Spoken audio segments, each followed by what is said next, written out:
In this guide, I'm going to show you how you can offer a draw here on chess.com on both mobile and PC. Before we do get into this guide, make sure to like the video and subscribe to the channel with all notifications on. It really does help the channel and lets us know that you want more content like this. We'd greatly appreciate it. And if at any point throughout this guide you did have any questions, just ask them down in the comment section below and we can help you out further. I'm going to be doing my best to reply to every single comment down there. Now, without completely ruining my stats, essentially what you're going to want to do is just get into a game. And once you are in a game, look in the bottom right corner of your screen, and there's this like little draw icon on there. It looks like a half-filled circle. Go ahead and select that, and then just when prompted, select yes to confirm, and this will send the draw offer to your opponent, who can accept or reject it.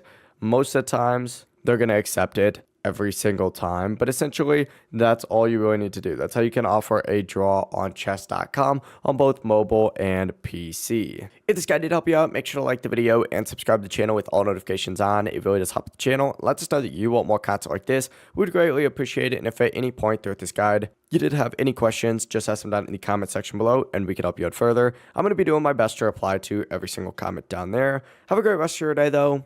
Peace.